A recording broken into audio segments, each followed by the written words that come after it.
Aim right, achieve big at KR Mangalam University. एक हफ्ते के बाद कांवड़ यात्रा की शुरुआत हो जाएगी। इस दौरान लाखों श्रद्धालु पवित्र गंगा जल लेने के लिए हरिद्वार पहुंचेंगे।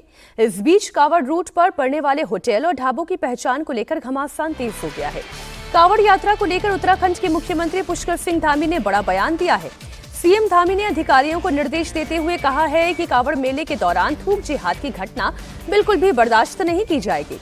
हरिद्वार में कांवड़ मेले की समीक्षा बैठक के बाद धामी ने कहा कि कांवड़ यात्रा के दौरान पहले भी थूक जिहाद जैसे कई मामले सामने आ चुके हैं, लेकिन अब इस तरह की कोई घटना दोबारा ना हो, इसके लिए हरिद्वार में 11 जुलाई से 23 जुलाई तक जब कांवड़ का मेला लगेगा तब अतिरिक्त सावधानियां बरतनी होगी। धामी ने अधिकारियों को निर्देश दिया कि इस दौरान शिव भक्तों को शुद्ध और सुरक्षित भोजन मिले, उनकी आस्था के साथ कोई खिलवाड़ ना हो। मेले में जो भी दुकानें लगी उस पर उसका नाम, लाइसेंस और आईडी लगाना जरूरी हो। दुकानदारों के बैकग्राउंड की जांच भी की जाए। बिना नाम और लाइसेंस के दुकानें बंद रहेंगी।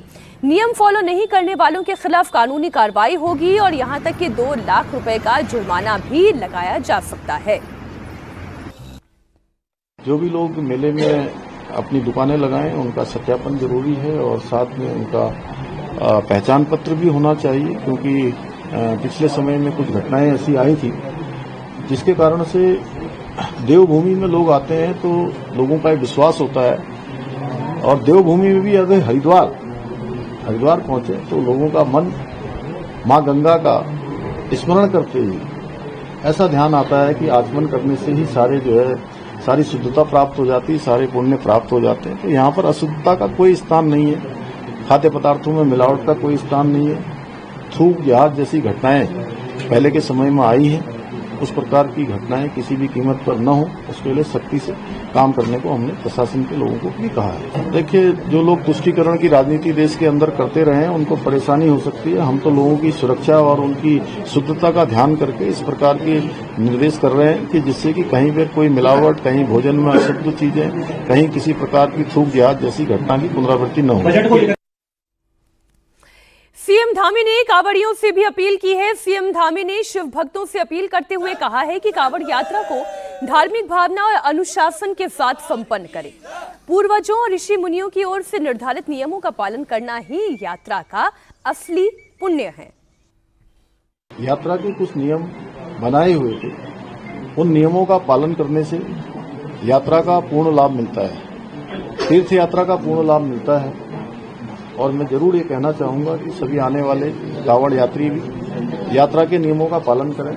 ध्वनि प्रदूषण इत्यादि की कारण से अन्य लोगों को परेशानी न हो, उसका भी वो लोग ध्यान रखेंगे। कांवड़ का चूंकि एक साइज होता है, वो साइज भी बना के रखेंगे। और जो हमारे भंडारे इत्यादि संचालित करने वाले हैं उनसे भी हमारा अनुरोध है कि सभी को अच्छा और शुद्ध भोजन मिले। कांवड़ यात्रा 11 जुलाई से शुरू हो रही है। इस बीच कांवड़ मार्ग पर हिंदू संगठनों ने अपनी पहचान अभियान को तेज कर दिया है। हिंदू संगठन के लोग कांवड़ रूट पर मौजूद एक होटल और ढाबे पर जा रहे हैं। दुकानदार के आईडी चेक कर रहे हैं। ये देख रहे हैं कि होटल और ढाबे पर जो नाम लिखा है उसे चलाने वाला भी वही व्यक्ति है या नहीं है। दरअसल पिछले दिनों मुजफ्फरनगर के पंडित जी वैष्णो ढाबे पर काम करने वाला शख्स खुद को पहले तो गोपाल बता रहा था, लेकिन जब शिनाख्त हुई तो नाम तजम्मुल निकला। इस खुलासे के बाद से ही हिंदू संगठन पहले से ज्यादा अलर्ट हो गए हैं और उन्होंने इस कांवड़ मार्ग पर अपना जांच अभियान तेज कर दिया है। दिल्ली देहरादून हाईवे पर बने ढाबों पर जो कि कांवड़ यात्रा मार्ग में हैं, वहां पर अभी भी जो है हिंदू संगठन से जुड़े लोग जो हैं इस तरह के भगवान वारा के चित्र ढाबों पर लगाने के लिए दे रहे हैं, ताकि जो है कांवड़ यात्रा के दौरान किसी भी तरह का नॉनवेज वगैरह ना परोसा जा सके। और इस तरह से पटके भी जो हैं वो दिए जा रहे हैं। कुछ लोगों से बात भी कर लेते हैं। सर, क्या नाम है आपका? जी, मेरा नाम विशाल पाल है। विशाल पाल। तो ये बताइए, आपको जिस तरह से ये तमाम लोग जो यहाँ पर आए हैं, ये चेक कर रहे हैं और भगवान वारा की तस्वीर दे रहे हैं, आप लोगों को कोई आपत्ति है? जी, कोई आपत्ति नहीं है। जी, कोई आपत्ति नहीं है। और नॉनवेज वगैरह परोसते हैं? जी नहीं, बिल्कुल शुद्ध शाकाहारी।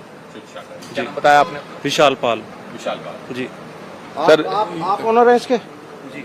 आपके यहाँ कोई ऐसा कर्मचारी तो नहीं है जो नाम बदल के काम कर रहा हो? जी नहीं, हमारे यहाँ सब हिंदू कर्मचारी। ये बारकोड आपका? चाहिए हमारा बारकोड भी जो है स्कैन करके यहाँ पर चेक करके देखा जा रहा है कि बारकोड किसके नाम से है। प्रद्युमन के नाम से जो है बारकोड आ रहा है, तो ये इस तरह से जो है चेकिंग कर रहे हैं। और यहाँ पर तस्वीर भी जो है ढाबा संचालक ने अपनी लगाई हुई। लेकिन एक बात बताइए कि इस तरह से आप लोग चेक कर रहे हैं, अधिकार तो आपका नहीं है, फिर क्यों कर रहे हैं आप? देखिए, हम आज़ाद भारत में हैं। अगर कोई नाम बदलकर पहचान छिपाकर हमारी आस्था से खिलवाड़ करेगा तो हमें अपने धर्म के लिए सारे हमारे पे अधिकार हैं। क्योंकि अधिकार किसने दिया आप लोगों को ऐसे बारकोड स्कैन करके नाम चेक करना, आधार कार्ड चेक करना? देखिए, हम अपनी पवित्रता और शुद्धता का तो कहीं ना कहीं ध्यान रखेंगे ना। हर वर्ष जो हमारी कावड़ यात्रा आती है सावन के पवित्र महीने में, और दूर दराज से देश के कोने कोने से हरिद्वार से पवित्र गंगा जल लेकर हमारे मुजफ्फरनगर से निकलते हैं, तो कहीं ना कहीं देखो उनकी आस्था को ठेस ना पहुंचे, उनकी पवित्रता भंग ना हो। इसलिए हम ये चाहते हैं कि हिंदू नाम से मुस्लिम ढाबे ना चलें, क्योंकि हम लोग जो है शुद्ध शाकाहारी भोजन करते हैं और इनके यहाँ पे आप सबको पता ही है कि किस तरह का भोजन करते हैं। आपका क्या नाम है? संजय मिश्रा। संजय जी, आप लोगों को कोई आपत्ति नहीं है तमाम जो संगठन से लोग आते हैं आपके आधार चेक करते हैं, बारकोड स्कैन करके देखते हैं? नहीं, इसमें आपत्ति क्या है? ये तो सही पहचान जान रहे हैं, और जो गलत पहचान से जो लोग काम कर रहे हैं उन्हें आपत्ति है, सही पहचान वाले को कोई आपत्ति नहीं है। तो ये तमाम लोग जो हैं वो अभी भी अभियान लगातार चलाए हुए हैं और बारकोड स्कैन करके देख रहे हैं, आधार चेक कर रहे हैं।